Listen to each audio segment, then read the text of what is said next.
Grinders, it's your boy Poker. Back on the grind, back with another highlight video from you guys from the Grand Tour. We're gonna click play. This table was interesting right off the bat, so I figured I would show you this game. So I started this one at the $12 tables, so it's not a deep run. The next game is the final table. But look at this very first hand here. We have pocket twos. They decided to limp. Everyone else limped here. This is where it gets interesting. The big blind sees all this dead money here.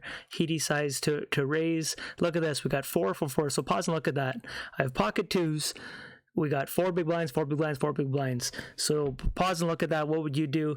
Do you want to just limp? If you decide to limp, the odds of you catching our 2 are slim. The odds that this guy's going to call and this guy's going to call are very slim. So if this guy calls, you're hoping he doesn't have the pocket pair, so you're doing a standard flip, and then you have a chance at all this dead money. Plus, he could fold, and you could just take down 16 big blinds. That'd be 12 plus mine. But you're off to a pretty big chip lead just by going all in for fold equity. But usually this guy's going to call, but not often when you see this much dead money. When he did that 4, these guys, we all could have folded to him, right? So he doesn't have to be strong in this spot. So it was a very interesting hand to start off the game, and it's one of those ones that if you win this one, if you're heads up, you're off to a pretty big chip lead here. So I jammed with that big speech. We have pocket twos here. And we have your standard flip, so we were a very, very slight favorite there, 51%. And the deuces with the big hold, baby. And right off the bat, not only do we get the bounty, but also these guys, 4 big blinds and a hyper turbo just to be limping in there and folding there. We picked up, 8 off these guys. It's a pretty big head start here. So then I have king 9, awfully aggressive here. Here's a board you always want to bet when you do flop the king here. I don't think you need to be balancing these spots with the draws.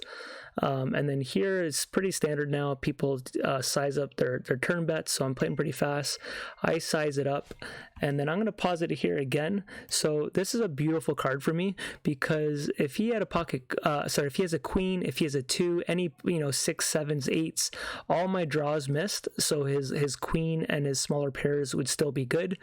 It's harder for me to have a king. Obviously, no other scare card, so it's a really perfect card. It's not one of those cards that I'd want to just do a typical value town, because if he does have a queen, he's not going to fold to an all-in jam. So my bluffs are going to go all in, and it's a perfect hand. I do want to go all in. Let's say if this wasn't a king and it was like a 10 or a 9, I actually more of a chance to go to value town. Then this king's a perfect hand for me. Perfect card for me just to go for the all-in jam. So I decided to go all in here. And he snap calls with the queen 10. Tough spot for him. Like I said, he's not going to ever lay that down. If I was in his spot, I wouldn't have laid it down because that king, betting that king there on that flop is just a standard C bet for someone raising. And then I continued my story. So a queen's going to call you down. If I had the ace of clubs or a flush draw, I could be betting the whole time. I could have been betting with nothing. So just a tough spot for that guy. But it was obviously a perfect run out. And then here I've been raising a lot more heads up. When people are limping into me, I've been raising a lot more. It's been working out and helping my heads up play a lot. I feel like my heads up is getting a lot stronger. I've been winning a lot more of these games that I've been kind of even in chips or making big comebacks just from kind of just getting better overall with my heads up game. So here we do get a piece of the pie. I didn't want to fold, and it really helps having the 5 of spades there, just having an extra spade for backdoor draws. Obviously I have a backdoor straight draw, so that 5 of spades doesn't look like much, but it actually is pretty valuable to have in that spot. And we called him down with the 7s, and they decided to hold up there, so that's a good start.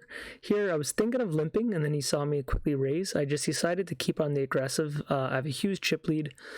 Sometimes I tend to, if I've been raising a lot, I tend to limp in hands that I shouldn't be, and I kind of just feel like the flow of the game, like I'm not going to get credit, but I don't think it's the right way to play. I think if you just pause and look at that spot, it's supposed to be a raise, and I shouldn't be thinking too much that like, oh my gosh, I raised 5 hands in a row, maybe I should finally limp with one. If I was to do that, it should be with a lot bigger of a hand instead of just like a mediocre hand. Here is a very interesting hand. I was talking the whole time, but it was pretty obvious that I would never raise in this spot. If I did raise, what am I hoping to call? Like an ace isn't going to be thrilled to call you.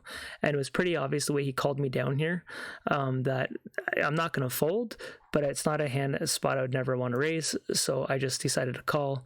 And I find a lot of people punt in those spots. They don't just think enough of what hands can actually call that are you going to beat.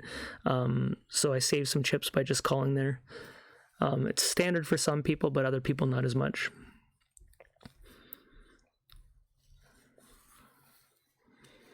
Ace 9, decided to raise it up with the same theme, just sticking to my aggressive style that I was doing.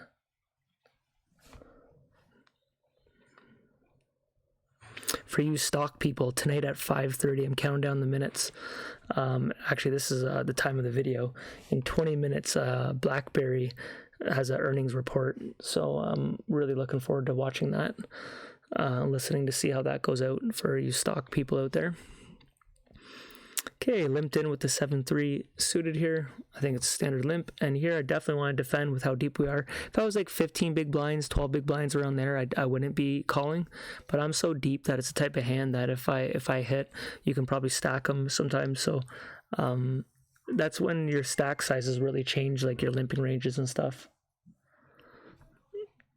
Sorry, my phone's blowing up all the second I start a video here.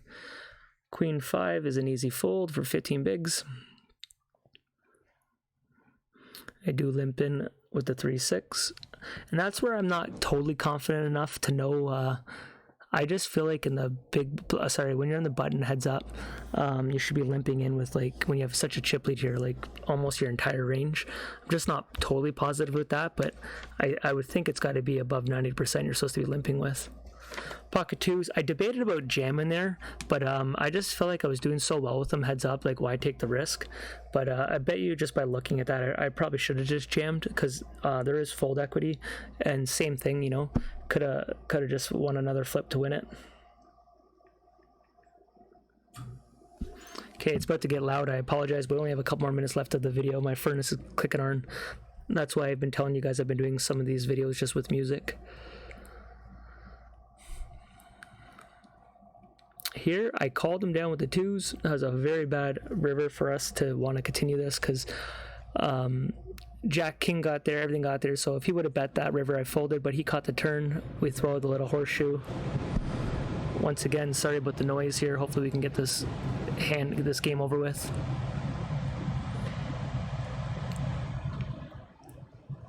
Did a little min bet with the king high. Take it down. I could have checked it just because we have showdown value with going to the river there with the king, but and these are the spots I told you I've been working on, just raising it up as opposed to just limping, seeing flops. Here I did decide to do a trap, probably should have raised, but I was thinking at one point he's just gonna jam over top me because I was raising so much.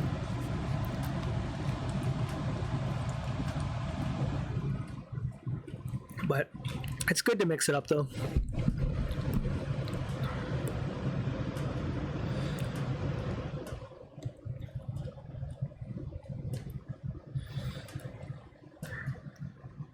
What I was showing is we're getting dealt like 2s like every other hand.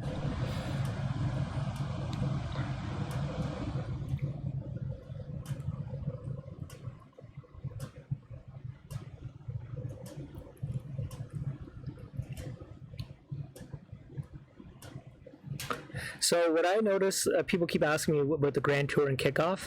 I find a lot of the good regs, I don't know, I'm playing a bit different times than I used to, but seems like a lot of the good players have left them with higher limits gone. There obviously is still some players, but overall I find a lot of the guys that were winning consistently that I know of, I haven't been seeing them too often, so could be the time of the year, could be just the new structure. I do think a couple Europe countries at first got banned for a while too, so maybe some of them were from there.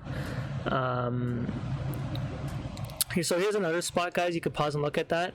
I find too many people would just like raise in this spot. So here the river comes a 9. And if you just pause and look at that, obviously I have a full house here. He bets, And if you just jam here, you're just like praying for him to have a 2. You beat, obviously his bluffs can't call you, but there is times that you're going to give him back to him having a 9. I just don't think it's a spot you need to re-jam. I could be wrong, but it's how I felt. And obviously if he's bluffing with nothing, he could just never call you. So I decided there was no point of raising, and sure enough, he only had jack high, so he wouldn't have called me. But there is those spots that they're going to have the 9, and some people would say, well, they're also going to have the 2, but I thought it was more of a bluff or a strong than a 2. Easy jam here at the ace 2 suited. These are just learning your Nash charts. I'm getting a little better at the heads up. King 8 suited is an easy jam. I think King 8 suited is around like above 15 big blinds to call there. I think it's like 16 something or close to that. Anyways, we take down another win, guys, from the 12s. I've been winning pretty consistent at the kickoff. So that's been nice to see. So there's just a quick look at it. Like I said, it wasn't a deep run. It was $12, won 116, so just over 100 profit. Sorry about the noise, guys, and I hope you enjoyed the video. Talk to you later. Peace.